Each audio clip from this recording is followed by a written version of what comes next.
Hello everyone. Welcome to our channel Ramesh ఎడుగప్. ప్రతి month అయితే మనం ఆ మంత్‌లో వచ్చిన కొన్ని ఇంపార్టెంట్ క్వెషన్స్ అయితే కరెంట్ అఫైర్స్ అయితే డిస్కస్ చేయడం జరుగుతుంది. సో, అందులో భాగంగా ఈ వీడియోలో మనం మార్చ్ మంత్‌కి సంబంధించిన ఇంపార్టెంట్ కరెంట్ అఫైర్స్ అయితే ఈ వీడియోలో డిస్కస్ చేద్దాం. సో, వీడియోని లాస్ట్ వరకు చూడండి. అండ్ అదేవిధంగా కొత్తగా చూసేవాళ్ళు మన ఛానల్‌ని సబ్స్క్రైబ్ చేసుకోండి. అండ్ అదేవిధంగా ఒకసారి ఈ వీడియోని చూసేవాళ్ళు ఈ వీడియోని లైక్ చేయండి. సో, ఈ ఆన్సర్‌లనైతే కామెంట్ బాక్స్‌లో కామెంట్ చేయండి. సో, మనం లేట్ చేయకుండా వీడియో అయితే స్టార్ట్ చేద్దాం. First question. జాతీయ సైన్స్ దినోత్సవాన్ని ప్రతి సంవత్సరం ఫిబ్రవరి 28న జరుపుకుంటారు. 2026 జాతీయ సైన్స్ దినోత్సవం యొక్క ఇతివృత్తం ఏమిటి? 2026 జాతీయ సైన్స్ దినోత్సవం యొక్క థీమ్ ఏంటిది అని అడగడం జరుగుతుంది. చూడండి. Option A innovation for new India. Option B science for sustainable future. Option C empowering Indian youth for global leadership. Option D women in science catalyzing Viksit Bharat. Answer comment చేయండి ఫాస్ట్‌గా. సో, దీనికి ఆన్సర్ వచ్చేసి option D women in science catalyzing Viksit Bharat. చూడండి 1928 ఫిబ్రవరి 28న 1928 ఫిబ్రవరి 28న భారతీయ భౌతిక శాస్త్రవేత్త అయిన sir C V Raman గారు రామన్ ఎఫెక్ట్‌ని కనుగొన్నందుకు గాను సందర్భంగా ఈ రోజును జాతీయ సైన్స్ దినోత్సవంగా జరుపుకోవడం జరుగుతుంది. చూసుకోండి. ఈ ఆవిష్కరణకు గాను ఆయనకు సివి రామన్ గారికి 1930లో నోబెల్ బహుమతి అయితే రావడం జరిగింది. చూసుకోండి. సో, ఈ women in science catalyzing Viksit Bharat యొక్క థీమ్ యొక్క ఉద్దేశ్యం ఏమిటంటే, ఈ థీమ్ యొక్క women in science catalyzing Viksit Bharat యొక్క థీమ్ యొక్క ఉద్దేశ్యం ఏమిటంటే, భారత అభివృద్ధిలో మహిళా శాస్త్రవేత్తలు మరియు పరిశోధకుల పాత్రను గుర్తించడం దీని ప్రధాన లక్ష్యంగా పెట్టుకోవడం జరిగింది. చూసుకోండి ఒకసారి. జాతీయ సైన్స్ దినోత్సవాన్ని ప్రతి సంవత్సరం ఫిబ్రవరి 28న జరుపుకుంటారు. సో, అందుకు గాను 2026కి సంబంధించి దీని యొక్క థీమ్ ఏంటిదంటే, women in science catalyzing Viksit Bharat. చాలా చాలా ఇంపార్టెంట్. చూసుకోండి ఒకసారి. నెక్స్ట్ క్వెషన్ చూద్దాం. రెండవ క్వెషన్. ఫిబ్రవరి 2026లో ప్రారంభించబడిన దేశవ్యాప్త హెచ్‌పివి టీకా ప్రచారం యొక్క ప్రాథమిక లక్ష్యం ఏమిటి? ఆప్షన్ ఏ మలేరియా వ్యాప్తిని తగ్గించడానికి. ఆప్షన్ బి గర్భాశయ క్యాన్సర్‌ను నిర్మూలించడానికి. ఆప్షన్ సి క్షయవ్యాధి కేసులను నియంత్రించడానికి. ఆప్షన్ డి పోలియోను నిర్మూలించడానికి. కామెంట్ చేయండి ఆన్సర్ ఫాస్ట్‌గా.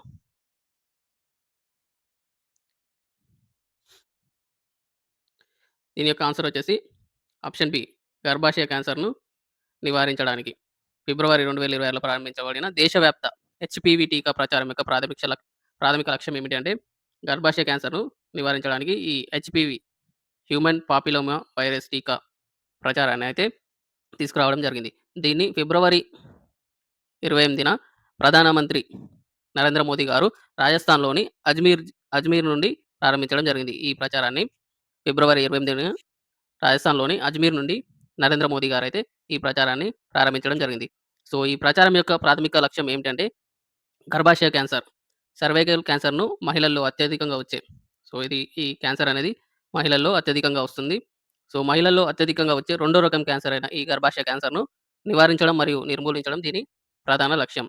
చూసుకున్నట్టయితే ఈ ప్రచారం ద్వారా దేశవ్యాప్తంగా దేశవ్యాప్తంగా 14 ఏళ్ల పైగల 14 ఏళ్ల వయసు గల సుమారు 1.5 కోట్ల మంది బాలికలకు ఈ టీకాలు అందించడం జరుగుతుందంట. చూసుకోండి. 14 ఏళ్ల వయసు గల బాలికలకు 1.5 క్రోర్స్ మంది బాలికలకు ఈ టీకాలైతే హెచ్‌పివి హ్యూమన్ పాపిలోమా వైరస్ అనే ఈ టీకాని 14 ఏళ్ల వయసు వాళ్ళకి 1.5 క్రోర్స్ మందికి ఈ టీకాలైతే ఇవ్వడం జరుగుతుందంట. చూసుకోండి. సో, ఇందులో ఏ టీకా ప్రెజెంట్ ఈ వైరస్‌కి సంబంధించి ఏ టీకాని వాడుతున్నారంటే, గార్డాసిల్ 4 అనే టీకానైతే యూజ్ చేయడం జరుగుతుంది ప్రపంచవ్యాప్తంగా. ఈ గర్భాశయ క్యాన్సర్ నిర్మూలన కోసం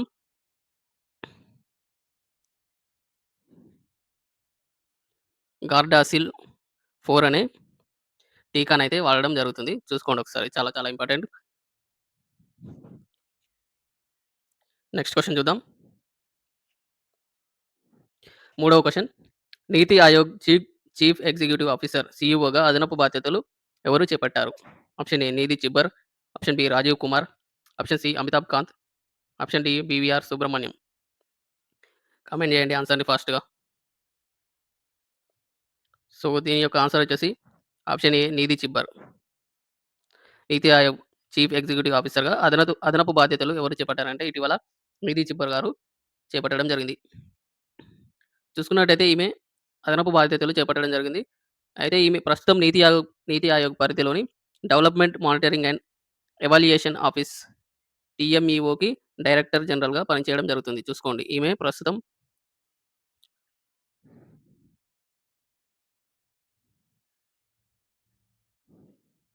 డీఎంఈఓ.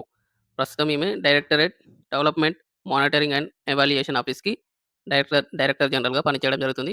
సో, ఈమె ఎవరి ప్లేస్‌లో రావడం జరిగిందంటే వీవీఆర్ సుబ్రహ్మణ్యం ప్లేస్‌లో. ఇతని పదవీకాలం ముగియడంతో నీతి చిబ్బర్ గారికి అదనపు బాధ్యతలైతే ఇవ్వడం జరిగింది.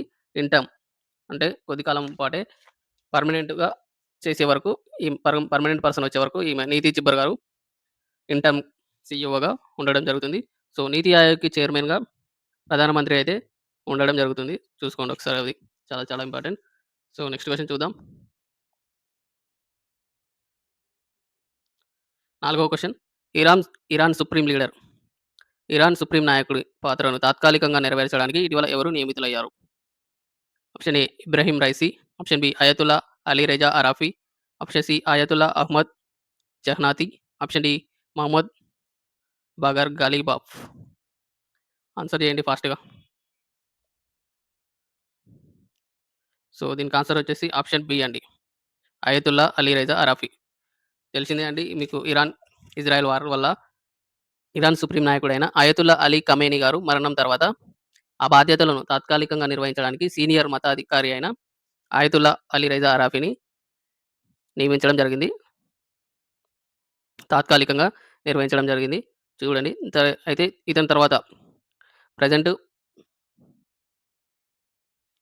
పర్మనెంట్ పర్సన్ కూడా రావడం జరిగింది.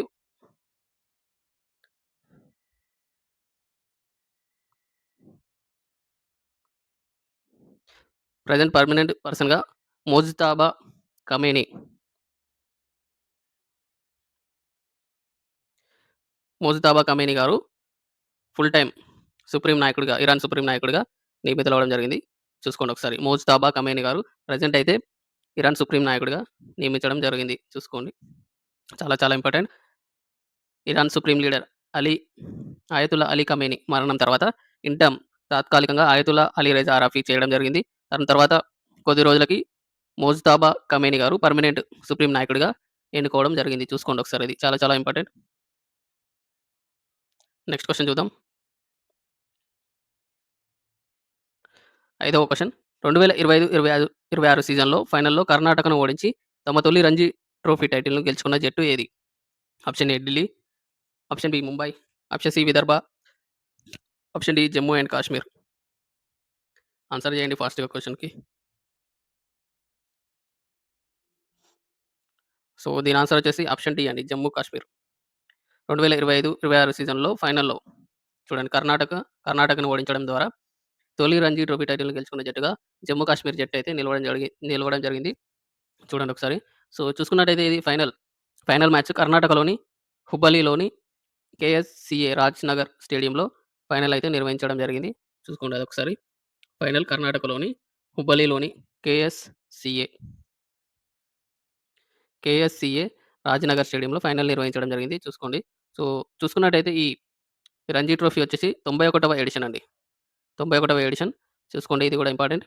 91వ ఎడిషన్. సో, ఇంకా చూసుకున్నట్టయితే ఇందులో మోస్ట్ రన్స్ వచ్చి Ravichandran సర్మాన్ Karnataka player. Most runs వచ్చేసి రవిచంద్రన్ సర్మాన్ కర్ణాటక ప్లేయర్ 950 రన్‌లయితే చేయడం జరిగింది. మోస్ట్ వికెట్స్ వచ్చేసి ఔకిబ్ నబీ జమ్మూ కాశ్మీర్ ఇతనొచ్చేసి 60 వికెట్స్ అయితే తీయడం జరిగింది. చూసుకోండి.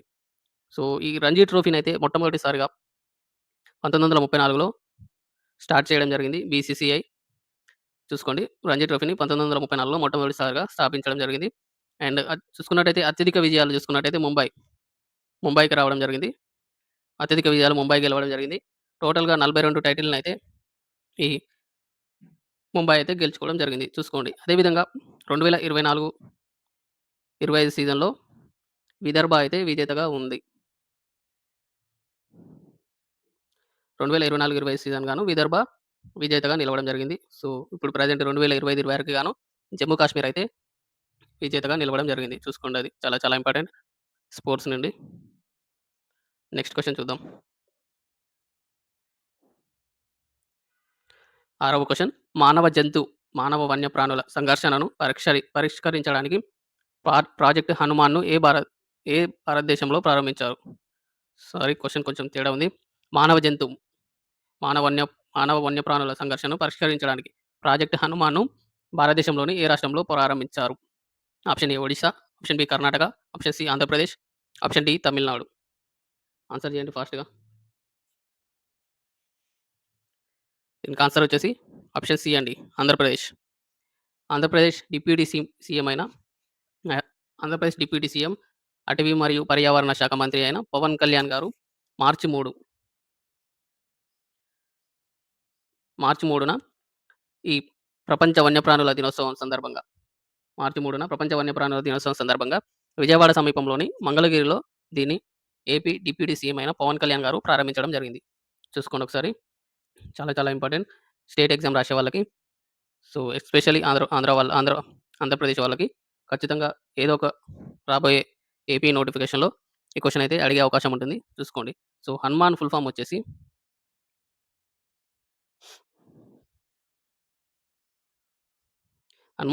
వచ్చేసి healing,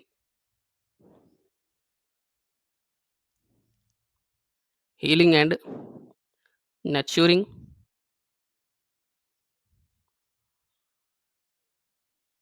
నర్చూరింగ్ units for monitoring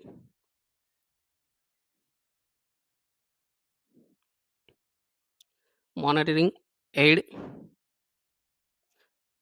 and nursing of wild life.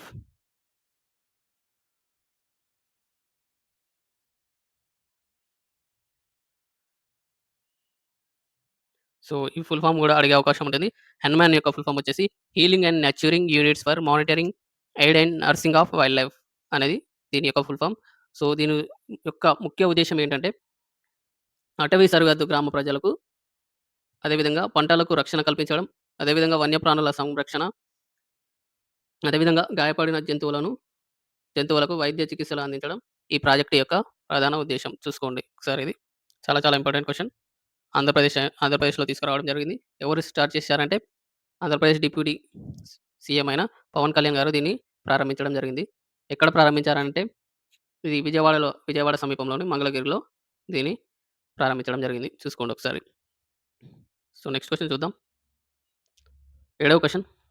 World obesity atlas 2026 ప్రకారం బాల్య ఉభయకాయంలో భారతదేశం ప్రపంచవ్యాప్తంగా ఎంత స్థానంలో ఉంది? Option A 1, option B 2, option C 3వది, ఆప్షన్ డి 4వది. కామెంట్ చేయండి ఆన్సర్‌ని ఫాస్ట్‌గా.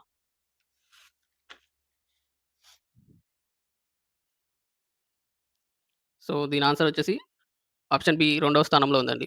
వరల్డ్ ఒబేసిటీ అట్లాస్ ఇటీవల 2026 ప్రకారం అట్లాస్‌నైతే ప్రచురించడం జరిగింది. దీంట్లో బాల్య ఉభయకాయంలో భారతదేశం ప్రపంచవ్యాప్తంగా 2వ స్థానంలో ఉండడం జరిగింది. అయితే మొదటి స్థానంలో చైనా అయితే ఉండడం జరిగింది. చూసుకోండి. మొదటి స్థానంలో చైనా ఉంది. 2వ స్థానంలో మన భారతదేశం అయితే ఉంది.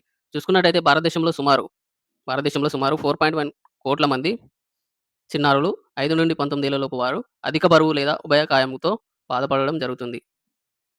భారతదేశంలో సుమారు 4.1 కోట్ల మంది అంటే అప్రాక్సిమేట్‌లీ 41 మిలియన్ మంది చిన్నారులు 5-19 ఏళ్ల వయసులోపు వాళ్ళు అధిక బరువు లేదా ఉభయకాయంతో బాధపడడం జరుగుతుంది. చూసుకోండి.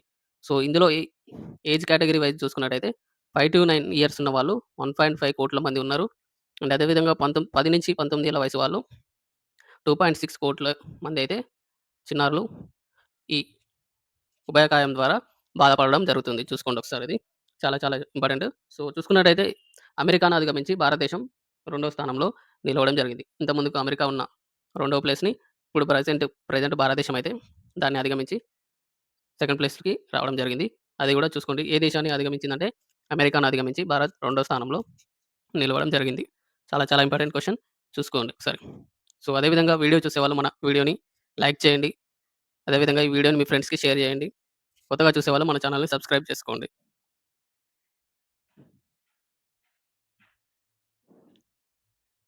8వ క్వెషన్. కేంద్ర మంత్రి అమిత్ షా న్యూఢిల్లీలో ఆవిష్కరించిన 2027 జనాభా లెక్కల మస్కట్ల పేర్లు ఏమిటి? ఆప్షన్ ఏ నారి మరియు శక్తి. ఆప్షన్ బి శక్తి మరియు ప్రగతి.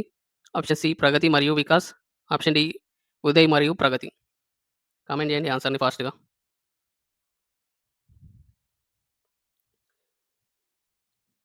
దీని యొక్క ఆన్సర్ వచ్చేసి ఆప్షన్ సి అండి. ప్రగతి మరియు వికాస్. కేంద్ర మంత్రి అమిత్ షా గారు న్యూఢిల్లీలో ఆవిష్కరించడం జరిగింది. సో, మనకి 2027లో జనాభా లెక్కలైతే స్టార్ట్ కావడం జరుగుతుంది. దానికి గాను మస్కట్‌లనైతే కేంద్ర మంత్రి అమిత్ షా గారు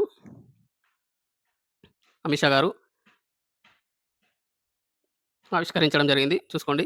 వీటిని ప్రగతి మరియు వికాస్‌గా పెట్టడం జరిగింది. వాటిని.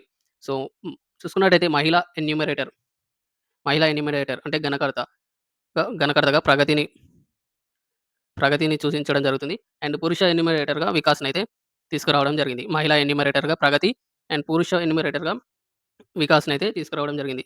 చూసుకున్నట్టయితే 2047 నాటికి భారత్‌ను అభివృద్ధి చెందిన దేశంగా తీర్చిదిద్దడంలో సి స్త్రీ పురుషుల సమాన భాగస్వామ్యాన్ని ఈ మస్కట్లు సూచించడం జరుగుతుంది. సో, ఈ మస్కట్లు దేనికి పెట్టడం జరిగిందంటే 2040 నాటికి భారతదేశం అభివృద్ధి చెందిన దేశంగా తీర్చిదిద్దడంలో స్త్రీలు మరియు పురుషులు సమాన భాగస్వామ్యాన్ని సూచించడం జరుగుతుందని ఈ మస్కట్‌లనైతే తీసుకురావడం జరిగింది.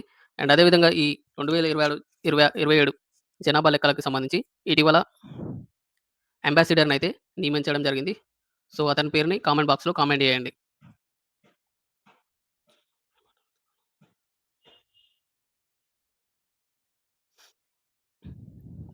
9వ క్వెషన్. ప్రజారోగ్య సౌకర్యాలపై సమాచారాన్ని అందించడానికి మీ హెల్త్ మొబైల్ అప్లికేషన్‌ను ఇటీవల ఏ రాష్ట్ర ప్రభుత్వం ప్రారంభించింది? Option A Kerala, option B Karnataka, option C Andhra Pradesh, option D Tamil Nadu. Comment చేయండి ఆన్సర్‌ని ఫాస్ట్‌గా. దీనికి ఆన్సర్ వచ్చేసి ఆప్షన్ ఏ కేరళ. ప్రజారోగ్య సౌకర్యాలపై సమాచారాన్ని అందించడానికి మీ హెల్త్ మొబైల్ అప్లికేషన్‌ను ఇటీవల కేరళ రాష్ట్రం అయితే ప్రారంభించడం జరిగింది. చూసుకున్నట్టయితే ఈ యాప్ ద్వారా తమకు 10 కిలోమీటర్ల పరిధిలోని ప్రభుత్వ ఆసుపత్రులను సులభంగా గుర్తించవచ్చు అని చెప్పడం జరుగుతుంది. సో, ఈ యాప్ ద్వారా 10 కిలోమీటర్ల పరిధిలోని గవర్నమెంట్ ఎక్కడున్నాయని ఈ యాప్ ద్వారా గుర్తించడం జరుగుతుంది. అండ్ అదే విధంగా హాస్పిటల్‌లో అందుబాటులో ఉన్న స్పెషాలిటీ విభాగాలు, ల్యాబ్ పరీక్షలు వంటి వంటివి అదే విధంగా వాటి ద్వా ధరలు వాటి ధరలను ఈ యాప్ ద్వారా తెలుసుకోవడం జరుగుతుంది. అండ్ అదే విధంగా ఈ యాప్‌ని ఎవరు ప్రారంభించారంటే కేరళ ఆరోగ్య శాఖ మంత్రి అయిన వీణా జార్జ్.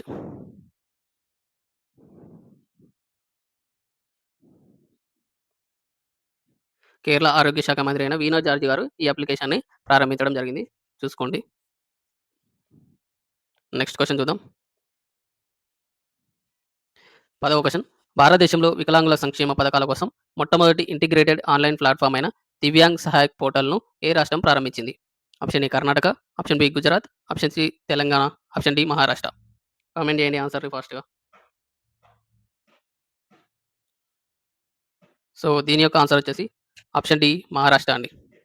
భారతదేశంలోని వికలాంగుల సంక్షేమ పథకాల కోసం మొట్టమొదటి ఇంటిగ్రేటెడ్ ఆన్‌లైన్ ప్లాట్‌ఫార్మ్ అయిన దివ్యాంగ్ సహాయక్ పోర్టల్. చూడండి పోర్టల్ నేమ్ కూడా గుర్తుపెట్టుకోండి.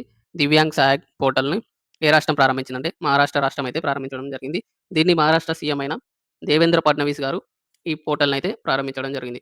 చూసుకోండి ఒకసారి. మహారాష్ట్ర సీఎం అయిన దేవేంద్ర ఫడ్నవీస్ గారు ఈ పోర్టల్‌ని ప్రారంభించడం జరిగింది. దీని ఉద్దేశ్యం ఏందంటే దివ్యాంగులు ప్రభుత్వ కార్యాలయాలకు వెళ్ళాల్సిన అవసరం లేకుండా ఒకే వేదిక ద్వారా వివిధ సంక్షేమ పథకాలకు సంబంధించి దరఖాస్తు చేసుకోవడం అండ్ అదే విధంగా వాటి స్టేటస్‌ని ట్రాక్ చేయడానికి ఈ పోర్టల్ అయితే చాలా ఉపయోగపడడం జరుగుతుందంట. సో, గవర్నమెంట్ కార్యాలయాలకి ప్రభుత్వ కార్యాలయాలకు వెళ్ళకుండానే ఈ పోర్టల్ ద్వారా దివ్యాంగులైతే సులభంగా అప్లికేషన్‌లు పెట్టుకోవడానికి గాని, అప్లికేషన్ పెట్టుకున్న స్టేటస్‌ని చెక్ చేసుకోవడానికి ఇదైతే ఉపయోగపడడం జరుగుతుందంట. చూసుకోండి ఒకసారి. సో, అదే విధంగా ఇటీవల మహారాష్ట్ర గవర్నర్‌గా జిష్ణుదేవ్ శర్మ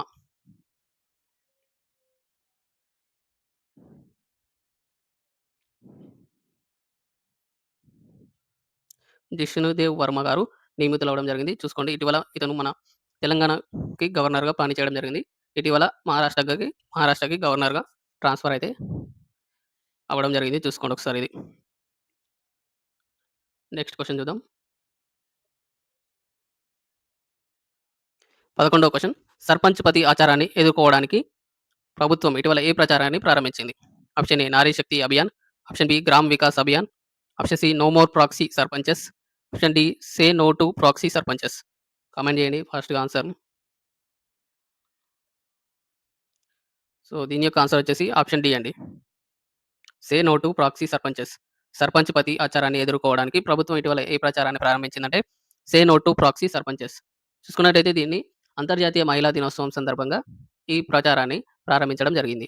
సో, అయితే అంతర్జాతీయ మహిళా దినోత్సవాన్ని ఏ రోజున జరుపుకుంటారో మీరు కామెంట్ బాక్స్‌లో కామెంట్ చేయండి. సో, చూసుకున్నట్టయితే దీని యొక్క ఉద్దేశ్యం ఏందంటే గ్రామాలలో సర్పంచులు మహిళలు ఎన్నికైన తర్వాత వాళ్ళ ప్లేస్‌లో వాళ్ళ భర్తలు గాని, వాళ్ళకి సంబంధించిన రిలేటివ్స్ గాని, ఆ సర్పంచ్ యొక్క విధులనైతే నిర్వహించడం జరుగుతుంది. సో, అలా జరగకుండా ఎవరైతే ఎన్నికయ్యారో మహిళా సర్పంచ్ ఎవరైతే ఎన్నికయ్యారో వాళ్ళే గ్రామంలో పరిపాలన కొనసాగించాలని ఈ సర్పంచ్ పతి సే నో టు ప్రాక్సీ సర్పంచెస్ అనేది ఈ ప్రచారాన్నయితే ప్రారంభించడం జరిగింది. చూసుకోండి. చాలా చాలా ఇంపార్టెంట్. ఖచ్చితంగా నెక్స్ట్ రాబోయే ఎగ్జామ్‌లో క్వెషన్ అయితే రావడం జరుగుతుంది. చూసుకోండి ఒకసారి. నెక్స్ట్ క్వెషన్ చూద్దాం. క్రింది వాటిలో ఏ ప్రదేశంలో ప్రపంచంలోనే మొట్టమొదటి ఓటీఈసీ ఆధారిత లోతైన సముద్రపు నీటిని ఉపయోగించి డీశాలినేషన్ ప్లాంట్ ఏర్పాటు చేయబడుతుంది? Option A Chennai, option B Kandla, option C Lakshadweep, option D Rajgir. Comment చేయండి ఆన్సర్‌ని ఫాస్ట్‌గా. దీనికి ఆన్సర్ వచ్చేసి ఆప్షన్ సి అండి లక్షద్వీప్. ప్రపంచంలోనే మొట్టమొదటి ఓటీఈసీ అంటే ocean thermal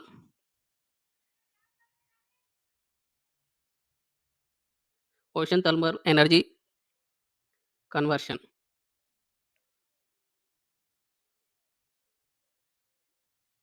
ocean thermal energy conversion. OTEC అంటే ocean thermal energy conversion. So, దీన్ని లక్షద్వీప్‌లోని కవరత్తిలో దీన్ని ఏర్పాటు చేయడం జరిగింది. చూసుకోండి. సో, దీన్ని మినిస్ట్రీ ఆఫ్ ఎర్త్ సైన్స్ పరిధిలోని national institute of ocean technology NIOT అభివృద్ధి చేయడం జరుగుతుంది. చూసుకోండి. మినిస్ట్రీ ఆఫ్ ఎర్త్ సైన్స్ పరిధిలోని national institute of ocean technology NIOT అయితే దీన్ని అభివృద్ధి చేయడం జరుగుతుంది. సో, ఇటీవల కేంద్ర మంత్రి డాక్టర్ జితేంద్ర సింగ్ గారు ఈ ప్రాజెక్ట్ యొక్క పురోగతిని ఇటీవల సమీక్షించడం జరిగింది. చూసుకోండి. చాలా చాలా ఇంపార్టెంట్ క్వెషన్. లక్షద్వీప్‌లోని కవరత్తిలో దీన్నైతే డీశాలినేషన్ ప్లాంట్‌నైతే ఏర్పాటు చేయడం జరుగుతుంది. చూసుకోండి. నెక్స్ట్ క్వెషన్ చూద్దాం. 13వ క్వెషన్. భారత సాయుధ దళాల భాగస్వామ్యంతో లామెటియే 2026 ఉమ్మడి సైనిక వ్యాయామం ఏ దేశంలో జరుగుతుంది? Option A Sri Lanka, option B Seychelles, option C Mauritius, option D మాల్దీవులు. కామెంట్ చేయండి ఆన్సర్‌ని ఫాస్ట్‌గా. సో, దీని యొక్క ఆన్సర్ వచ్చేసి ఆప్షన్ బి అండి. సీషెల్స్. భారత సాయుధ దళాల భాగస్వామ్యంతో లామెటియే 2026 ఉమ్మడి సైనిక వ్యాయామాన్ని భారతదేశం భారతదేశంతో పాటు సీషెల్స్‌లో నిర్వహించడం జరుగుతుంది. చూసుకోండి ఒకసారి. దీన్ని సీషెల్స్ డిఫెన్స్ అకాడమీ సమీపంలో ఈ విన్యాసాలైతే నిర్వహించడం జరుగుతుంది. ఈ విన్యాసాలొచ్చేసి మార్చ్ 9 నుండి 20 వరకైతే ఈ విన్యాసాలైతే నిర్వహించడం జరిగింది. చూసుకోండి. ఈ లామెటియే ఇదొచ్చేసి 11వ ఎడిషన్ అండి. 11వ ఎడిషన్ కూడా ఇంపార్టెంట్. చాలా చాలా ఇంపార్టెంట్. చూసుకోండి. అండ్ అదే విధంగా ఇదొచ్చేసి బైఎన్నియల్ 2 ఇయర్స్‌కి వన్స్ అయితే ఈ ఈ 2 ఇయర్స్‌కి వన్స్ అయితే ఈ సైనిక వ్యాయామాన్నయితే నిర్వహించడం జరుగుతుంది. చూసుకోండి 11వ ఎడిషన్ ఇదొచ్చేసి. సో, ఈ వ్యాయామంలో తొలిసారిగా భారత సాయుధ దళాలకు చెందిన 3 విభాగాలు ఆర్మీ, నేవీ, ఎయిర్ ఫోర్స్ అయితే కలిసి పాల్గొనడం జరుగుతుంది. చాలా చాలా ఇంపార్టెంట్. 3 సైనిక ఈ వ్యాయామంలో భారతదేశం నుండి మొట్టమొదటిసారిగా 3 విభాగాల్లో ఆర్మీ, నేవీ, ఎయిర్ ఫోర్స్‌కి సంబంధించి అయితే పాల్గొనడం జరుగుతుంది. సో, ఆర్మీ నుండి చూసుకున్నట్టయితే అస్సాం రెజిమెంట్ అయితే ఆర్మీ నుండి పాల్గొనడం జరుగుతుంది. అదేవిధంగా నేవీ నుండి చూసుకున్నట్టయితే ఐఎన్ఎస్ ఐఎన్ఎస్ త్రికాండ్. నేవీ నుండి ఐఎన్ఎస్ త్రికాండ్ అయితే పార్టిసిపేట్ చేయడం జరుగుతుంది. అదేవిధంగా ఎయిర్ ఫోర్స్ నుంచి చూసుకున్నట్టయితే సి-130 విమానం అయితే సి-130 విమానం అయితే ఇందులో పార్టిసిపేట్ చేయడం జరుగుతుంది. ఆర్మీ నుండి అస్సాం రెజిమెంట్, నేవీ నుండి ఐఎన్ఎస్ త్రికండ్, ఎయిర్ ఫోర్స్ తరపున సి-130 విమానం అయితే దీంట్లో పార్టిసిపేట్ చేయడం జరుగుతుంది. అదేవిధంగా సీషెల్స్ దేశం తరపున సీషెల్స్ డిఫెన్స్ ఫోర్సెస్ ఎస్‌డీఎఫ్ అయితే పాల్గొనడం జరుగుతుంది. సీషెల్స్ నుండి ఎస్‌డీఎఫ్ సీషెల్స్ డిఫెన్స్ ఫోర్సెస్ అయితే పాల్గొనడం జరుగుతుంది. సో, లామిటీయే అర్థం వచ్చేసి స్నేహం అండి. ఫ్రెండ్‌షిప్. దీన్ని లామిటీయే అనే దానికి అర్థం క్రియోల్ భాషలో లామిటీయే అంటే స్నేహం అని, ఫ్రెండ్‌షిప్ అని అర్థం రావడం జరుగుతుంది. చూసుకోండి. చూసుకున్నట్టయితే ఇది మొట్టమొదటి నుండి స్టార్ట్ అయిన కాంచి ఈ విన్యాసాలు మొట్టమొదటిసారి స్టార్ట్ అయిన కాంచి సీషెల్స్‌లోనే నిర్వహించడం జరుగుతుంది. చూసుకోండి. అది కూడా ఇంపార్టెంట్ పాయింట్. మన ఇండియాలో నిర్వహించరు. ప్రతిసారి ఎప్పుడు నిర్వహించినా సీషెల్స్‌లోనే దీన్ని నిర్వహించడం జరుగుతుంది. నెక్స్ట్ క్వెషన్ చూద్దాం. 14వ క్వెషన్. రాష్ట్రాన్ని మహిళలకు అత్యంత సురక్షితమైనదిగా తీర్చిదిద్దేందుకు ఏ రాష్ట్ర ప్రభుత్వం స్టాండ్ విత్ హెర్ ఆమెకు అండగా ప్రచారాన్ని ప్రారంభించింది? Option A Kerala, option B Karnataka, option C Telangana, option D Tamil Nadu. Comment చేయండి ఆన్సర్‌ని ఫాస్ట్‌గా.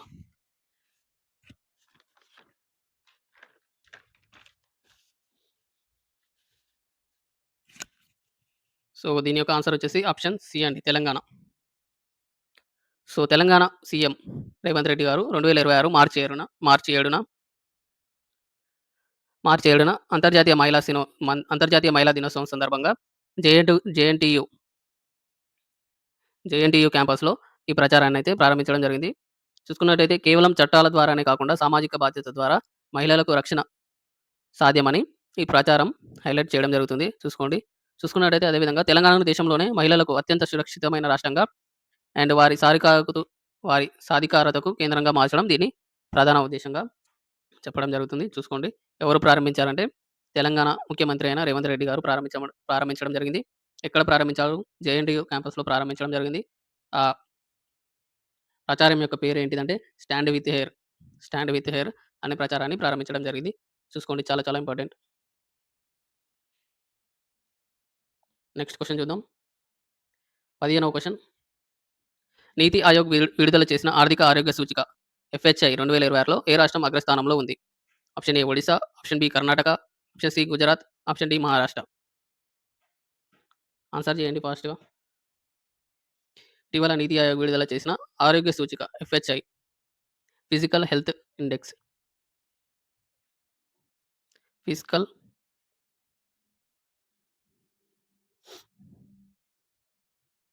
ఫిజికల్ హెల్త్ ఇండెక్స్‌లో అగ్రస్థానంలో ఉన్న రాష్ట్రం వచ్చేసి ఒడిశా అండి. చూసుకోండి. ఒడిశా రాష్ట్రం అయితే అగ్రస్థానంలో నిలవడం జరిగింది. చూసుకున్నట్టయితే 2023, 24 ఆర్థిక సంవత్సరానికి సంబంధించిన గుణాంకాల ఆధారంగా ఈ నివేదికనైతే రూపొందించడం జరిగింది. చూసుకోండి. 2023, 24, 24 సంవత్సరానికి సంబంధించిన గుణాంకాల ఆధారంగా ఈ నివేదికనైతే రూపొందించడం జరిగింది. చూసుకున్నట్టయితే ఇందులో ఒడిశా అయితే మొదటి స్థానంలో ఉంది. మొదటి స్థానంలో ఒడిశా ఉంది. అండ్ సెకండ్ ప్లేస్‌లో గోవా ఉండడం జరిగింది. అండ్ థర్డ్ ప్లేస్‌లో అయితే జార్ఖండ్. థర్డ్ ప్లేస్‌లో జార్ఖండ్ రాష్ట్రం అయితే ఉండడం జరిగింది. అండ్ అదే విధంగా చూసుకున్నట్టయితే తెలంగాణ ఏడవ స్థానంలో అండ్ ఏపీ 17వ స్థానంలో ఈ ఫిజికల్ హెల్త్ ఇండెక్స్‌లో ఉండడం జరిగింది. చూడండి. తెలంగాణ ర్యాంకు, ఆంధ్రప్రదేశ్ ర్యాంకు కూడా చూసుకోండి. తెలంగాణ ఏడవ స్థానంలో, ఏపీ 17వ స్థానంలో ఉండడం జరిగింది. చూసుకున్నట్టయితే ఈశాన్య రాష్ట్రాలు మరి అదేవిధంగా హిమాలయ రాష్ట్రాలు చూసుకున్నట్టయితే అందులో ఆ విభాగంలో ఈశాన్య రాష్ట్రాల విభాగంలో అరుణాచల్ ప్రదేశ్ అయితే టాప్ ప్లేస్‌లో ఉండడం జరిగింది. సెకండ్ అయితే ఉత్తరాఖండ్ అయితే నిలవడం జరిగినాయి చూసుకోండి. ఈశాన్య రాష్ట్రాలు, అదేవిధంగా హిమాలయ రాష్ట్రాలు చూసుకున్నట్టయితే ఆ విభాగంలో చూసుకున్నట్టయితే అరుణాచల్ ప్రదేశ్ టాప్ ప్లేస్‌లో, సెకండ్ ఉత్తరాఖండ్ అయితే నిలవడం జరిగింది.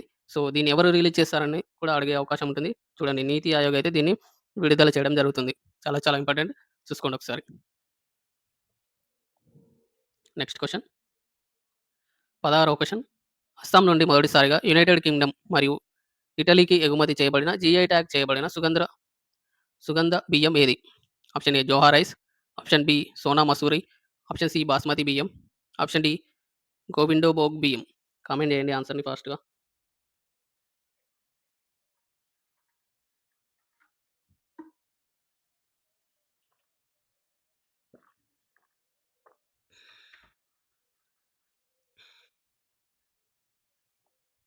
సో, ఈ క్వెషన్‌కి ఆన్సర్ వచ్చేసి ఆప్షన్ ఏ అండి.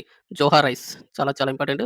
జోహా రైస్ ఎక్కడి నుంచి అంటే అస్సాం నుండి మొదటిసారిగా యునైటెడ్ కింగ్‌డమ్ మరియు ఇటలీకి ఎగుమతి చేయడం జరుగుతుంది. ఏ ఏ దేశాలకు ఎగుమతి చేయడం జరుగుతుందంటే యునైటెడ్ కింగ్డమ్ మరియు ఇటలీకైతే అస్సాం నుండి జోహర్ రైస్‌నైతే ఎగుమతి చేయడం జరుగుతుంది. చూసుకోండి. దీన్ని agriculture and processed food products export development authority ఎపేడా,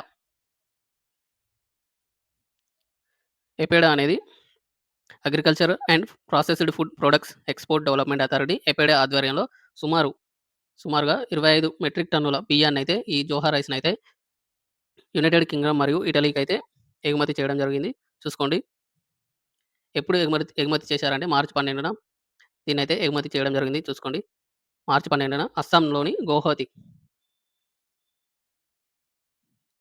Guwahati నుండి అయితే దీన్ని ఎగుమతి చేయడం జరిగింది. చూసుకోండి. పర్టిక్యులర్ ప్లేస్ అడిగితే అస్సాంలోని గౌహతి నుండి ఎగుమతి చేయడం జరిగింది. చూసుకున్నట్టయితే ఈ బియ్యానికి జోహర్ రైస్‌కి జీఐ ట్యాగ్ అనేది జీఐ ట్యాగ్ అనేది 2017లో జీఐ ట్యాగ్ అయితే రావడం జరిగింది. దీనికి చూసుకోండి. చాలా చాలా ఇంపార్టెంట్. జోహర్ రైస్ జీఐ ట్యాగ్ 2017లో రావడం జరిగింది. నెక్స్ట్ క్వెషన్ చూద్దాం. 17వ క్వెషన్. మార్చి 2026లో ప్రకటించిన 60వ జ్ఞానపీఠ్ అవార్డుకు 2025 సంవత్సరానికి ఎంపికైన ప్రముఖ తమిళ కవి మరియు గేయ రచయిత ఎవరు? Option A Akilan, option B Vairamuthu, option C Jayakanthan, option D Vinod Kumar Shukla. Comment చేయండి ఆన్సర్‌ని ఫాస్ట్‌గా.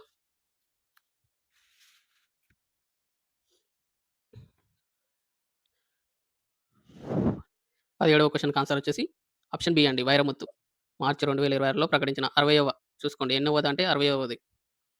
60వ జ్ఞానపీఠ్ అవార్డుకు 2025 సంవత్సరానికి 2025 సంవత్సరానికి 2026లో ప్రకటించడం జరిగింది. 60వ జ్ఞానపీఠ్ అవార్డు ఎవరికి రావడం జరిగిందంటే తమిళ కవి అయిన వైరముత్తుకి రావడం జరిగింది. చూసుకోండి. దీన్ని భారత జ్ఞానపీఠ్ సంస్థ ఈ విషయాన్ని అధికారికంగా ప్రకటించడం జరిగింది. చూసుకున్నట్టయితే ఈ అవార్డును అందుకున్న మూడవ తమిళ రచయితగా వైరముత్తు గారు అయితే నిలవడం జరిగింది. చూసుకోండి. అంతకుముందు అఖిలన్ గారికి 1975లో ఈ అవార్డ్ అయితే రావడం జరిగింది. అండ్ దాని తర్వాత జయకాంతన్‌కి 2002లో ఈ అవార్డ్ అయితే రావడం జరిగింది. ఇతనొచ్చేసి తమిళనాడు నుండి మూడవ వ్యక్తిగా నిలవడం జరిగింది వైరముత్తు గారు. టోటల్‌గా ముగ్గురికైతే రావడం జరిగింది చూసుకోండి. సో, ఇతని వైరముత్తు గారి రచనలొచ్చేసి 'కాలికట్టు ఇతిహాసం', అదేవిధంగా 'కురువాచ్చి కావ్యం', 'తన్నీ దేశం' వంటి ఆయన ప్రసిద్ధ రచనలైతే ఉండడం జరిగింది. చూసుకోండి. అదేవిధంగా వినోద్ కుమార్ శుక్ల గారికి 2025 2025లో 59వ జ్ఞానపీఠ అవార్డ్ అయితే 2024కు సంబంధించి 2025లో ఇవ్వడం జరిగింది. చూసుకోండి. 59వది వినోద్ కుమార్ శుక్ల హిందీ హిందీ రచయిత ఇతనొచ్చేసి చూసుకోండి. హిందీ కవి అయిన వినోద్ కుమార్ శుక్లకు 2024 సంబంధించి 2025లో 59వ జ్ఞానపీఠ అవార్డ్ అయితే ఇతనికైతే ఇవ్వడం జరిగింది. సో, ఈ జ్ఞానపీఠ అవార్డులని మొట్టమొదటిసారిగా 1965లో మొదటిసారిగా శంకర కురూప్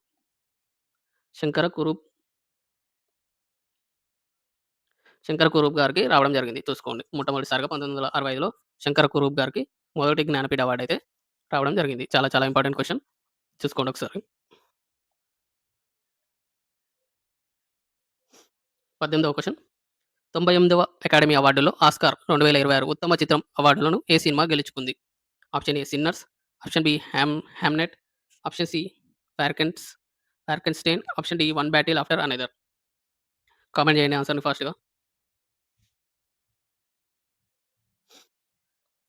సో, దీని యొక్క ఆన్సర్ వచ్చేసి ఆప్షన్ డి అండి.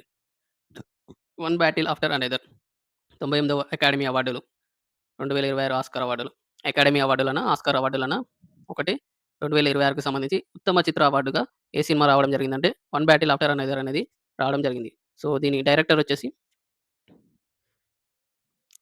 డైరెక్టర్‌గా పాల్ థామస్ అండర్సన్ అయితే దీనికి దర్శకత్వం వహించడం జరిగింది.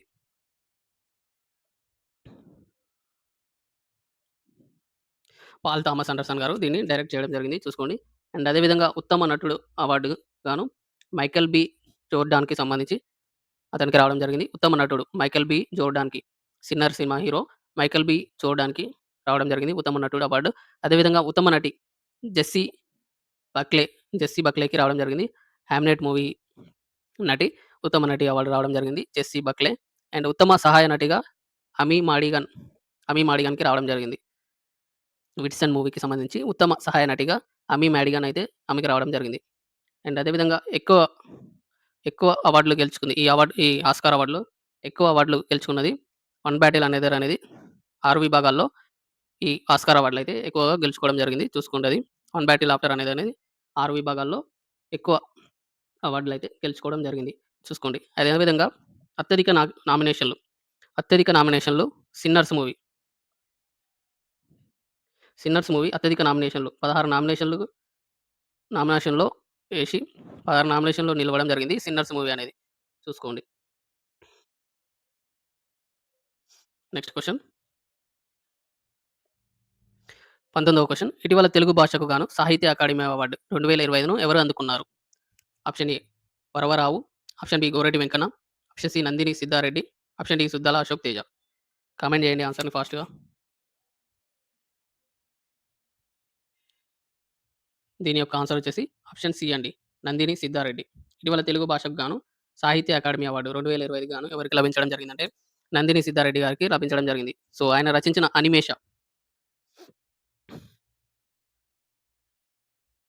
'అనిమేష' అనే కవితా సంపుటికి ఈ ప్రతిష్టాత్మక అవార్డునైతే లభించడం జరిగింది. చూసుకున్నట్టయితే ఈ కావ్యం కోవిడ్ మహమ్మారి సమయంలో మానవాళి ఎదుర్కొన్న కష్టాలను, అదేవిధంగా సంబంధాల విచ్ఛిన్నతను ప్రతిబింబించడం జరుగుతుంది. చూసుకోండి. 'అనిమేష' అనే కవితా సంపుటికి గాను ఈ అవార్డు నందిని సిద్ధారెడ్డి గారికి రావడం జరిగింది. ఈ కావ్యం అనేది కోవిడ్ మహమ్మారి సమయంలో మానవాళి ఎదుర్కొన్న సమస్యలను, అదేవిధంగా సంబంధాల విచ్ఛిన్నతను ప్రతిబింబించడం జరుగుతుంది. చూసుకోండి. చూసుకున్నట్టయితే ఇతను నందిని సిద్ధారెడ్డి గారు ఇతనొచ్చేసి తెలంగాణ సాహిత్య అకాడమీకి తొలి అధ్యక్షుడిగా పనిచేయడం జరిగింది.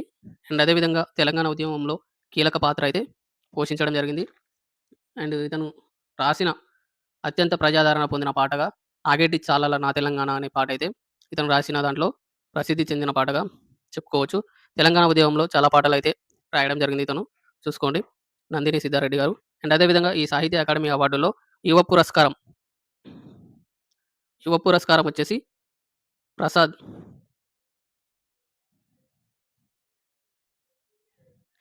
యువ పురస్కారం ప్రసాద్ సూరికి రావడం జరిగింది. అండ్ బాల సాహిత్య పురస్కారం వచ్చేసి గంగిశెట్టి శివకుమార్‌కి రావడం జరిగింది.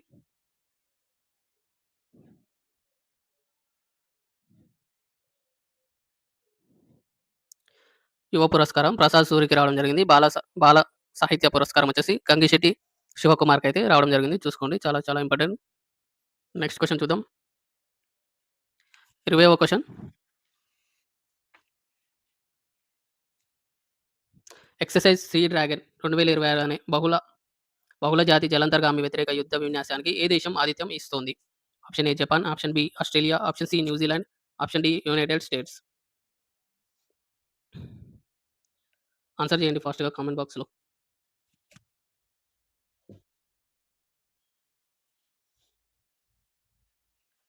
దీని యొక్క ఆన్సర్ వచ్చేసి ఆప్షన్ డి అండి. United states. ఇదొచ్చేసి anti submarine warfare అండి. యాంటీ సబ్‌మెరైన్ వార్‌ఫేర్ ఇది. పశ్చిమ పసిఫిక్ మహాసముద్రంలోని గువామ్‌లో ఉన్న అండర్సన్ ఎయిర్ ఫోర్స్ బేస్‌లో ఈ విన్యాసాలైతే నిర్వహించడం జరుగుతుంది. చూసుకోండి. చాలా చాలా ఇంపార్టెంట్. ఎక్కడ జరిగిందని కూడా అడిగే అవకాశం ఉంటుంది. ఎక్సర్సైజ్ సీ డ్రాగన్ 2026 అనేది యునైటెడ్ స్టేట్స్ అయితే ఆధ్వర్యంలో నిర్వహించడం జరుగుతుంది. దీన్ని పశ్చిమ పసిఫిక్ మహాసముద్రంలోని గువామ్‌లో ఉన్న అండర్సన్ ఎయిర్ ఫోర్స్ బేస్‌లో ఈ విన్యాసాలైతే నిర్వహించడం జరుగుతుంది. సో, చూసుకున్నట్టయితే అమెరికా నేతృత్వంలో జరిగిన ఈ విన్యాసాల్లో భారత్, ఆస్ట్రేలియా, జపాన్, అదేవిధంగా న్యూజిలాండ్ దేశాలైతే ఇందులో పాల్గొనడం జరిగింది. చూసుకున్నట్టయితే ఈ ఎక్సర్సైజ్ సీ డ్రాగన్ యొక్క ముఖ్య ఉద్దేశ్యం ఏంటంటే ఇండో పసిఫిక్ ప్రాంతంలో సముద్ర భద్రతను పెంపొందించడం మరియు పాల్గొనే దేశాల మధ్య జలాంతర్గామి వ్యతిరేక యుద్ధ సామర్థ్యాలను సమన్వయాన్ని మెరుగుపరచడం ఈ విన్యాసాల యొక్క ప్రధాన ఉద్దేశ్యం. చూసుకున్నట్టయితే అదేవిధంగా భారతదేశం నుండి P-8I అనే సముద్ర గస్తీ విమానాన్ని ఈ విన్యాసానికి పంపడం జరిగింది. భారతదేశం నుండి P-8I అనే సముద్ర గస్తీ విమానాన్ని ఈ వ్యాయామానికి ఎక్సర్సైజ్‌కి పంపడం జరిగింది. చూసుకోండి. ఇందులో అమెరికాతో పాటు ఇండియా, ఆస్ట్రేలియా, జపాన్, న్యూజిలాండ్ దేశాలైతే పాల్గొనడం జరుగుతుంది. ఎక్కడ జరిగిందంటే పశ్చిమ పసిఫిక్ మహాసముద్రంలోని గువామ్‌లోని అండర్సన్ ఎయిర్ ఫోర్స్ బేస్‌లో దీన్నైతే నిర్వహించడం జరిగింది. చాలా చాలా ఇంపార్టెంట్ క్వెషన్. చూసుకోండి ఒకసారి. 21వ క్వెషన్. ప్రపంచ సంతోష నివేదిక 2026లో వరుసగా 9వ సంవత్సరం అత్యంత సంతోషకరమైన దేశంగా ఏ దేశం నిలిచింది? Option A Iceland, option B Finland, option C Sweden, option D Denmark. Comment చేయండి ఫాస్ట్‌గా ఆన్సర్‌ని. ఆన్సర్ వచ్చేసి ఆప్షన్ బి ఫిన్లాండ్ అండి. ప్రపంచ సంతోషిక హ్యాపీనెస్ ఇండెక్స్‌లో 2020లో వరుసగా 9వ సంవత్సరం సంతోషకరమైన దేశంగా ఫిన్లాండ్ అయితే నిలవడం జరిగింది. చూసుకున్నట్టయితే ఫిన్లాండ్ ఫస్ట్ ప్లేస్‌లో ఉంది. అండ్ సెకండ్ ప్లేస్‌లో చూసుకున్నట్టయితే ఐస్‌లాండ్. సెకండ్ ప్లేస్‌లో ఐస్‌లాండ్, థర్డ్ ప్లేస్‌లో డెన్మార్క్,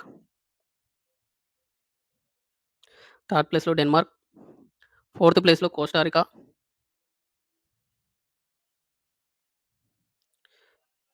ఫిఫ్త్ ప్లేస్‌లో స్వీడన్ దేశాలైతే ఉండడం జరిగింది. అండ్ అదే విధంగా చూసుకున్నట్టయితే ఇందులో ఈ హ్యాపీనెస్ ఇండెక్స్‌లో భారతదేశం యొక్క ర్యాంకు 2026కు సంబంధించి 116 ర్యాంక్ అయితే భారతదేశం అయితే ఉండడం జరిగింది. అండ్ గత ఏడాది 2020లో 118 ర్యాంక్ అయితే ఉండేది. ప్రెజెంట్ 116 ర్యాంక్‌తో ర్యాంక్‌లో ఉండడం జరిగింది. ఇంత ముందుతో పోల్చుకున్నట్టయితే 2 స్థానాలైతే మెరుగుపరుచుకోవడం జరిగింది. చూసుకోండి భారత్ యొక్క ర్యాంకు ప్రెజెంట్ 2026కి 116 ర్యాంక్ అయితే ఉండడం జరిగింది. చాలా చాలా ఇంపార్టెంట్. చూసుకోండి ఒకసారి. అండ్ అదే విధంగా చూసుకున్నట్టయితే చివరి స్థానంలో లాస్ట్ ప్లేస్‌లో ఆఫ్ఘనిస్తాన్.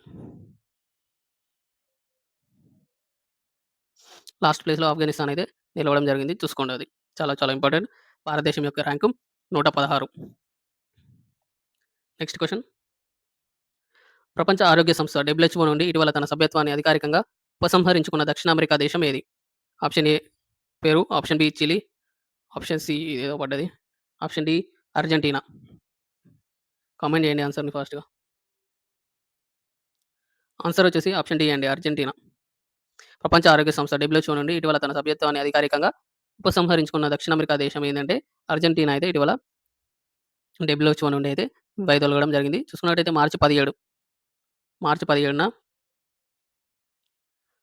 మార్చి 17న అధికారికంగా WHO నుండి బయటకు రావడం జరిగింది అర్జెంటీనా. చూసుకోండి. అర్జెంటీనా అధ్యక్షుడైన జేవియర్ మిలే నాయకత్వంలోని ప్రభుత్వం ఫిబ్రవరి 2025లో ఈ ఉపసంహరణ ప్రక్రియనైతే ప్రారంభించడం జరిగింది. 2025లో ఈ WHO నుండి వైదొలుగుతున్నట్టు అర్జెంటీనా అయితే ప్రకటించడం జరిగింది. ఏదైనా కంట్రీ WHO నుండి వెళ్ళిపోవాలనుకుంటే ముందుగానే ఒక సంవత్సరం ముందుగానే WHO నుండి WHOకైతే నోటీస్ అయితే పంపడం జరగాలి. సో, 2025లో ఈ ఉపసంహరణ ప్రక్రియ ప్రారంభమైంది అర్జెంటీనాకి సంబంధించి. సో, మార్చి 15న అధికారికంగా అర్జెంటీనా WHO నుండి అయితే బయటకు రావడం జరిగింది. సో, అంతకంటే ముందు అర్జెంటీనా కంటే ముందు అమెరికా, యూఎస్ఏ కూడా జనవరి 2026లో WHO నుండి అధికారికంగా వైదొలగడం జరిగింది WHO నుండి. చూసుకోండి. యూఎస్ఏ తర్వాత అర్జెంటీనా అయితే బయటికి రావడం జరిగింది WHO నుండి. చూసుకోండి ఒకసారి. నెక్స్ట్ క్వెషన్ చూద్దాం. భారతదేశం తొలిసారిగా ప్రపంచ ఇండోర్ అథ్లెటిక్స్ ఛాంపియన్‌షిప్‌కు ఏ సంవత్సరంలో ఆతిథ్యం ఇవ్వనుంది? Option A 2027, option B 2028, option C 2030, option D 2026. Comment చేయండి ఆన్సర్‌ని ఫాస్ట్‌గా. సో, ఇక్కడ ఆన్సర్ వచ్చేసి ఆప్షన్ బి అండి 2028. భారతదేశం తొలిసారిగా ప్రపంచ ఇండోర్ అథ్లెటిక్స్ ఛాంపియన్‌షిప్‌ను 2028లో ఆతిథ్యం ఇవ్వడం జరుగుతుంది. చూసుకోండి. దీన్ని ఒడిషాలోని భువనేశ్వర్‌లో ఉన్న ఒడిషాలోని భువనేశ్వర్‌లో ఉన్న కళింగ స్టేడియం కాంప్లెక్స్‌లో ఈ పోటీలకైతే ఆతిథ్యం ఇవ్వడం జరుగుతుంది. చూసుకోండి. భువనేశ్వర్‌లో ఉన్న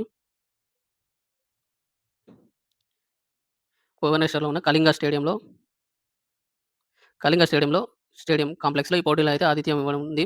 చూసుకున్నట్టయితే 2028 మార్చి 3 నుండి 5 వరకు జరుగుతాయని చెప్పడం జరుగుతుంది. సో, డేట్ అయితే 2028 కాబట్టి చేంజ్ అవ్వచ్చు, అవ్వకపోవచ్చు. సో, అంత ఇంపార్టెంట్ ఏం కాదు. సో, దీనికి సంబంధించి దీనికోసం దీని కసరత్తు కోసం, దీనికి అదనంగా ప్రాక్టీస్ కోసం భారత్ తన మొట్టమొదటి ఇదేమో ప్రపంచ ఇండోర్ అథ్లెటిక్స్ అండి. దీనికి సన్నద్ధానికి గాను ఇటీవల భారత్ తన మొట్టమొదటి జాతీయ ఇండోర్ అథ్లెటిక్స్ ఛాంపియన్‌షిప్‌ని 2026లో మార్చి 24 నుండి 25 వరకు భువనేశ్వర్‌లో దీనికి నిర్వహించడం జరిగింది. జాతీయ ఇండోర్ అథ్లెటిక్స్ పోటీలోమో 2026లో దీనికి సన్నద్ధానికి సంబంధించి రిహార్సల్ లాగా మొదటిసారి భారత్ జాతీయ ఇండోర్ అథ్లెటిక్స్ ఛాంపియన్‌షిప్‌నైతే ఇటీవల భువనేశ్వర్‌లో నిర్వహించడం జరిగింది. చూసుకోండి ఒకసారి. చాలా చాలా ఇంపార్టెంట్. 24వ క్వెషన్. యూకే హౌస్ ఆఫ్ కామర్స్‌లో ఇటీవల కళ మరియు సంస్కృతి విభాగంలో మహిళా సాధికారత పురస్కారంతో సత్కరించబడిన భారతీయ నటి ఎవరు? Option A Vidya Balan, option B Priyanka Chopra, option C Deepika Padukone, option D Rituparna Sengupta. Comment చేయండి ఆన్సర్‌ని ఫాస్ట్‌గా. సో, దీనికి ఆన్సర్ వచ్చేసి ఆప్షన్ డి అండి. Rituparna Sen Gupta. UK house of కామర్స్‌లో ఇటీవల కళ మరియు సంస్కృతి విభాగంలో మహిళా సాధికారత పురస్కారంతో సత్కరించబడిన భారతీయ నటి ఎవరంటే రితుపర్ణ సేన్ గుప్తా గారు. చూసుకోండి దీన్ని అంతర్జాతీయ మహిళా దినోత్సవం సందర్భంగా గ్లో వుమెన్ సీఐసీ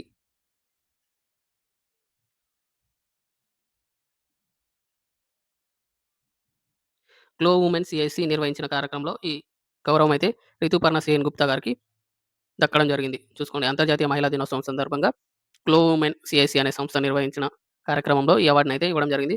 చూసుకున్నట్టయితే ఈ అవార్డ్‌ని బ్రిటిష్ ఎంపీలైన సీమా మల్హోత్రా అండ్ అదేవిధంగా రవీంద్ర శర్మ ఈమెకు ఈ అవార్డునైతే అందించడం జరిగింది. చూసుకోండి బ్రిటిష్ ఎంపీలు సీమా మల్హోత్రా అండ్ వీరేంద్ర శర్మ గారు ఈ అవార్డునైతే ఈమెకు ఇవ్వడం జరిగింది. చూసుకోండి.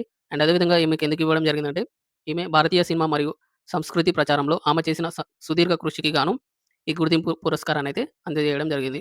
చూసుకున్నట్టయితే ఈమె వచ్చేసి ఫేమస్ బెంగాలీ మరియు హిందీ పరిశ్రమలో నటిగా చేయడం జరుగుతుంది. చూసుకోండి. Next question. యూకే భారత వ్యాపార సంబంధాలను బలోపేతం చేసినందుకు గాను knight commander of the order of the British empire KBE గౌరవ పురస్కారాన్ని ఎవరికి ప్రదానం చేశారు? Option A Ravishankar, option B Ratan Tata, option C Jamshed Irani, option D N Chandrasekaran. Comment చేయండి ఆన్సర్‌ని ఫాస్ట్‌గా. 25వ క్వెషన్. సో, దీని ఆన్సర్ వచ్చేసి ఆప్షన్ డి అండి. ఎన్ చంద్రశేఖరన్. యూకే మరియు భారత వ్యాపార సంబంధాలను బలోపేతం చేసినందుకు గాను knight commander of the order of the British empire KBE గౌరవ పురస్కారాన్ని ఇటీవల ఎన్ చంద్రశేఖరన్ గారికి ప్రదానం చేయడం జరిగింది. చూసుకోండి.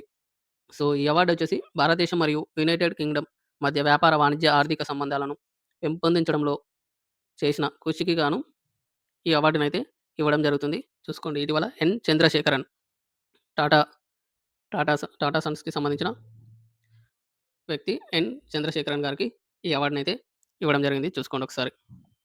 Next question. 26వ క్వెషన్. మహిళా స్వయం సహాయక 26వ క్వెషన్. మహిళా స్వయం సహాయక బృందాల సభ్యుల కోసం భారతదేశపు మొట్టమొదటి యూపీఐ అనుసంధానిత ఓవర్‌క్రాఫ్ట్ సౌకర్యాన్ని ఏ బ్యాంకు ప్రారంభించింది? Option A ICICI bank, option B bank of Baroda, option C Punjab national bank, option D state bank of India. Comment చేయండి ఆన్సర్‌ని ఫాస్ట్‌గా.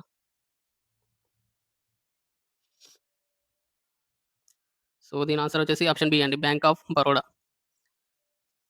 మహిళా సహాయక బృందాల సభ్యుల కోసం మొట్టమొదటి యూపీఐ అనుసంధానిత ఓవర్ డ్రాఫ్ట్ సౌకర్యాన్ని ఏ bank ప్రారంభించిందంటే bank of Baroda.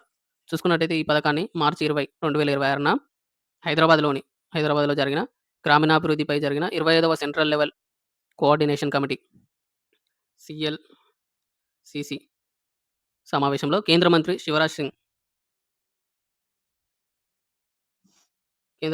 Singh Chauhan గారు దీన్నైతే అధికారికంగా ప్రారంభించడం జరిగింది. చూసుకోండి. ఈ పథకాన్ని మార్చి 20న హైదరాబాద్‌లో జరిగిన గ్రామీణాభివృద్ధి 25వ సెంట్రల్ లెవెల్ కోఆర్డినేషన్ కమిటీ 25వ సెంట్రల్ లెవెల్ కోఆర్డినేషన్ కమిటీ సమావేశంలో కేంద్ర మంత్రి శివరాజ్ సింగ్ గారు దీన్నైతే ప్రారంభించడం జరిగింది. ఈ ప్రాజెక్టును బ్యాంక్ ఆఫ్ బరోడా మరియు NPCI national payments corporation of India and అదేవిధంగా IBA Indian bank association and అదేవిధంగా దీన్ దయాళ్ అంత్యోదయ యోజన జాతీయ గ్రామీణ జీవనోపాధి మిషన్‌తో కలిసి దీన్నైతే అభివృద్ధి చేయడం జరిగింది. చూసుకోండి. బ్యాంక్ ఆఫ్ బరోడా దీన్ని ఎన్‌పీసీఐ, ఐబీఏ, దీన్ దయాళ్ అంత్యోదయ యోజన జాతీయ గ్రామీణ జీవనోపాధి మిషన్ కింద వీటితో కలిసి బ్యాంక్ ఆఫ్ బరోడా ఈ మొట్టమొదటి యూపీఐ అనుసంధానిత ఓవర్‌క్రాఫ్ట్ సౌకర్యాన్ని ప్రారంభించడం జరిగింది. చూసుకున్నట్టయితే దీని యొక్క ముఖ్య ఉద్దేశ్యం ఏందంటే యూపీఐ ద్వారా 5,000 వరకు బ్యాంకులకు వెళ్ళకుండానే యూపీఐ ద్వారా అప్పు తీసుకొని మనం అదేవిధంగా యూపీఐ ద్వారా చెల్లించే సదుపాయాన్ని దీని ద్వారా కల్పించడం జరుగుతుంది. చూసుకోండి. సో, ఈ మీటింగ్‌లో భాగంగా తెలంగాణకు సంబంధించిన సీతక్క గారు కూడా ఈ మీటింగ్‌లో పాల్గొనడం జరిగింది. చూసుకోండి అది కూడా ఒకసారి. నెక్స్ట్ క్వెషన్ చూద్దాం. 27వ క్వెషన్. ఇటీవల Bharat petroleum corporation limited BPCL దేశంలో మొట్టమొదటిసారిగా 24/7 ఎల్పీజీ ఏటీఎంను ఎక్కడ ప్రారంభించింది? Option A Nashik, option B Indore, option C Noida, option D Gurugram. Comment చేయండి ఆన్సర్‌ని ఫాస్ట్‌గా.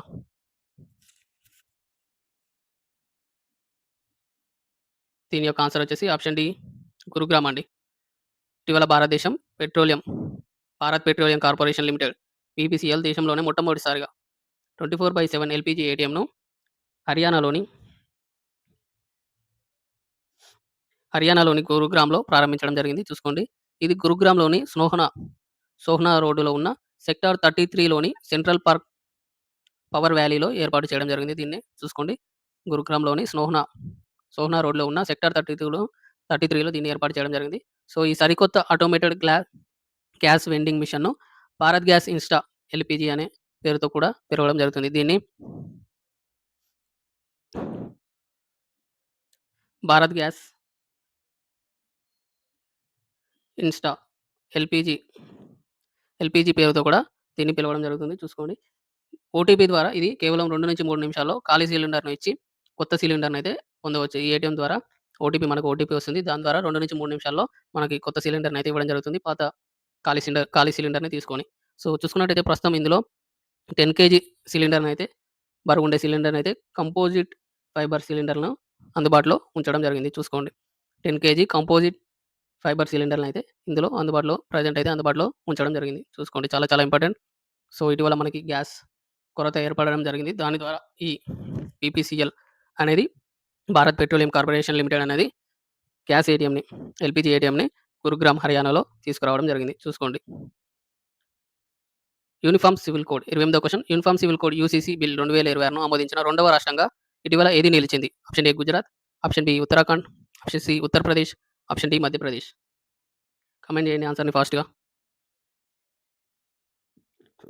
సో, ఇక్కడ ఆన్సర్ వచ్చేసి ఆప్షన్ ఏ గుజరాత్ అండి. గుజరాత్ యూసీసీ బిల్లు తీసుకురావడం జరిగింది ఇటీవల చూసుకోండి. సో, గుజరాత్ యూసీసీ బిల్లు ద్వారా వివాహం, విడాకులు, వారసత్వం మరియు సహజీవనం వంటి అంశాల్లో మతాలతో సంబంధం లేకుండా పౌరులందరికీ సమానమైన చట్టాలను అమలు చేయడం జరుగుతుంది ఈ యూసీసీ బిల్లు ద్వారా. సో, చూసుకోండి. అండ్ చూసుకున్నట్టయితే ఇది రెండవ రాష్ట్రంగా నిలవడం జరిగింది గుజరాత్ అనేది. అండ్ అదే విధంగా షెడ్యూల్డ్ ట్రైబ్స్‌కైతే ఈ గుజరాత్ అయితే మినహాయించడం జరిగింది ఈ యూసీసీ బిల్లుని. షెడ్యూల్డ్ ట్రైబ్స్ వారికి మినహాయించడం జరిగింది ఈ బిల్లుని. చూసుకున్నట్టయితే ఫస్ట్ స్టేట్ ఉత్తరాఖండ్ అండి. ఈ బిల్లుని తీసుకొచ్చిన మొదటి స్టేట్ ఉత్తరాఖండ్ అయితే తీసుకురావడం జరిగింది. దీన్ని ఈ ఉత్తరాఖండ్ అనేది 2024 ఫిబ్రవరిలో 2024లో ఈ బిల్లుని ఆమోదించడం జరిగింది. అండ్ అదే విధంగా జనవరి 27, 2025 నుండి ఉత్తరాఖండ్‌లో ఈ బిల్లునైతే అధికారికంగా అమలు చేయడం జరిగింది చూసుకోండి. ఈ ఉత్తరాఖండ్‌లో ఫిబ్రవరి 24న ఈ బిల్లుని ఆమోదించడం జరిగింది.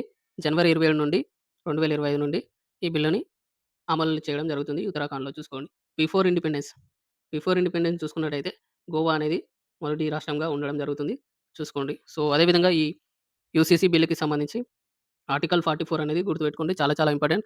అండ్ ఆర్టికల్ 44 4వ భాగంలో డీపీఎస్‌పీకి ఆదేశిక సూత్రాల కిందకి ఇదైతే రావడం జరుగుతుంది. ఆర్టికల్ 44 అనేది యూసీసీకి సంబంధించింది. అదే విధంగా 4వ భాగంలోని ఆదేశిక సూత్రాల కిందకి ఈ యూసీసీ బిల్ అనేది రావడం జరుగుతుంది. చాలా చాలా ఇంపార్టెంట్. చూసుకోండి ఒకసారి. నెక్స్ట్ క్వెషన్ చూద్దాం. సో, 29వ క్వెషన్. హర్మోజ్ జలసంధి నుండి భారతదేశానికి ప్రయాణించే వాణిజ్య నౌకల సురక్షిత ప్రయాణాన్ని నిర్ధారించడానికి భారత నౌకాదళం ఇటీవల ఏ ఆపరేషన్‌ను ప్రారంభించింది? Option A operation Shakti, option B operation Sagar Raksha, option B operation Urja Suraksha, option D operation Samudra Suraksha. Comment చేయండి ఆన్సర్‌ని ఫాస్ట్‌గా.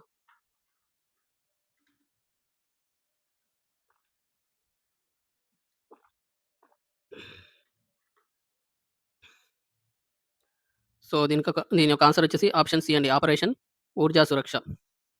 చూసుకున్నట్టయితే ఇటీవల మనకు తెలిసిందే హార్మోజ్ జలసంధి నుండి ఇరాన్ అయితే వేరే నౌకలనైతే అక్కడి నుంచి వచ్చే చమురు నౌకలనైతే దేనికి పర్మిషన్ అయితే ఇవ్వలేదు. సో, దాని ద్వారా మనకి ఇక్కడ మన ఇండియాలో గాని, వేరే దేశాల్లో గాని చమురు కొరతలైతే ఏర్పడడం జరిగింది. సో, అందుకు గాను చూసుకున్నట్టయితే ఇటీవల ఇరాన్ అనేది కొన్ని దేశాలకైతే ఈ హార్మోజ్ జలసంధి నుండి ప్రయాణించడానికి పర్మిషన్ అయితే ఇవ్వడం జరిగింది. సో, అందులో భాగంగా మన భారతదేశం పశ్చిమ ఆసియాలో పెరుగుతున్న ఉద్రిక్తతల దృష్ట్యా భారతదేశానికి అవసరమైన చమురు మరియు ఇంధన సరఫరాలను రక్షించడం కోసం ఈ ఆపరేషన్ యొక్క ముఖ్య ఉద్దేశ్యంగా చెప్పడం జరుగుతుంది. సో, మన మన మన నౌకల మీద వేరే ఎవరైనా అటాక్ చేయడానికి వీలు లేకుండా ఆహ్, మన చమురు నౌకల్ని సురక్షితంగా మన భారతదేశానికి తీసుకురావడం కోసం ఈ ఆపరేషన్ ఊర్జా సురక్షనైతే తీసుకురావడం జరిగింది. చూసుకున్నట్టయితే ఈ గల్ఫ్ ప్రాంతంలో చిక్కిపోయిన 20కి పైగా భారత ఇంధన నౌకలైతే సురక్షితంగా సురక్షితంగా తీసుకురావడానికి ఈ మిషన్ అయితే ప్రారంభించడం జరిగింది. సో, మన కార్గో షిప్‌కి, చమురు నౌకలకి ఎస్కార్ట్‌గా మన ఇండియన్ నేవీకి సంబంధించిన షిప్‌లయితే ఎస్కార్ట్‌గా ఇలా వెళ్ళి మన కార్గో షిప్‌లకి ప్రొటెక్షన్ అయితే ఇవ్వడం జరుగుతుంది. చూసుకోండి. ఆపరేషన్ పేరొచ్చేసి ఆపరేషన్ ఊర్జా సురక్ష. నెక్స్ట్ క్వెషన్ చూద్దాం. 30వ క్వెషన్. ఐక్యూ ఎయిర్ ప్రచురించిన 2025 ప్రపంచ వాయు నాణ్యత నివేదికలో భారతదేశం యొక్క ర్యాంక్ ఎంత?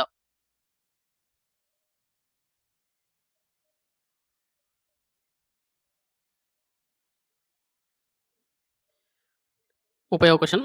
ఐక్యూ ఎయిర్ ప్రచురించిన 2025 ప్రపంచ వాయు నాణ్యత నివేదికలో భారతదేశం యొక్క ర్యాంక్ ఎంత అని అడగడం జరుగుతుంది. సో, ఇవి ఆప్షన్స్ రాంగ్ పడ్డాయి. ఇవి తీసేయండి. Option A 4, option B 5, option C 6, option D 7. IQ air ప్రచురించిన ప్రపంచ వాయు నాణ్యత నివేదికలో భారతదేశం యొక్క ర్యాంక్ ఎంత అని అడగడం జరుగుతుంది. సో, ఆన్సర్ వచ్చేసి ఆప్షన్ సి 6 అండి. 6వ ర్యాంక్‌లో ఉంది భారతదేశం. 143 దేశాల్లో భారతదేశం అయితే 6వ స్థానంలో 6వ స్థానంలో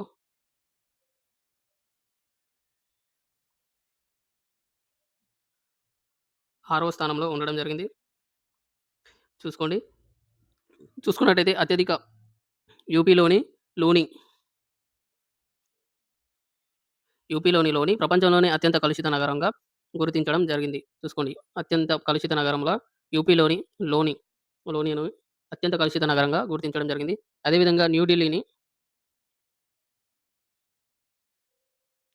న్యూఢిల్లీ వరుసగా 8వ సారి ప్రపంచంలోనే అత్యంత కలుషితమైన రాజధాని నగరంగా నిలవడం జరిగింది. న్యూఢిల్లీనేమో ప్రపంచంలోనే 8వ సారి అత్యంత కలుషితమైన రాజధాని నగరంగా నిలవడం జరిగింది.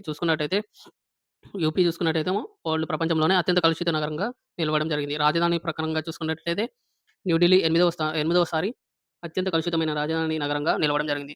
అండ్ అదేవిధంగా ఈ నివేదికలో టాప్‌లో ఉన్న దేశాలైతే చూసుకున్నట్టయితే ఫస్ట్ ప్లేస్‌లో పాకిస్తాన్, సెకండ్ ప్లేస్‌లో బంగ్లాదేశ్, థర్డ్ ప్లేస్‌లో తజికిస్తాన్, ఫోర్త్ ప్లేస్‌లో చాద్, ఫిఫ్త్ ప్లేస్‌లో డెమోక్రాటిక్ రిపబ్లిక్ ఆఫ్ కాంగో దేశాలైతే అత్యంత కలుషితమైన దేశాలుగా ఉండడం జరిగింది. చూసుకోండి. భారత్ వచ్చేసి 6వ స్థానంలో ఉంది. Next question. 31వ క్వెషన్. ప్రపంచంలో మొట్టమొదటి సరుకు రవాణా బుల్లెట్ రైలును ఏ దేశం ప్రారంభించింది? Option A China, option B Japan, option C America, option D భారతదేశం.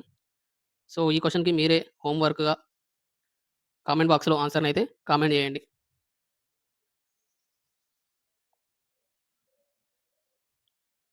సో, ఇవి ఫ్రెండ్స్ మార్చ్ మంత్‌లో వచ్చిన కొన్ని చాలా చాలా ఇంపార్టెంట్ క్వెషన్స్ అయితే తీసుకురావడం జరిగింది. సో, ఎవ్రీ మంత్ అయితే ఇలా ఆ మంత్‌లో వచ్చిన ఇంపార్టెంట్ క్వెషన్స్ అయితే చేయడం జరుగుతుంది. ఇప్పటివరకు జనవరి, ఫిబ్రవరి కరెంట్ అఫైర్స్ అయితే కంప్లీట్ చేయడం జరిగింది. సో, అవి కూడా మీకు కావాలనిపిస్తే ప్లే లిస్ట్‌లో ఉండడం జరుగుతుంది. ఒకసారి అవి కూడా చూడండి. Thank you for watching. Thank you so much. ఇలాంటి మరిన్ని వీడియోస్ కోసం మన ఛానెల్‌ని సబ్స్క్రైబ్ చేసుకోండి. అండ్ అదే విధంగా ఈ వీడియోని లైక్ చేయండి. Thank you for watching. Thank you so much. All the best. Next వీడియోలో మళ్ళీ కలుద్దాం.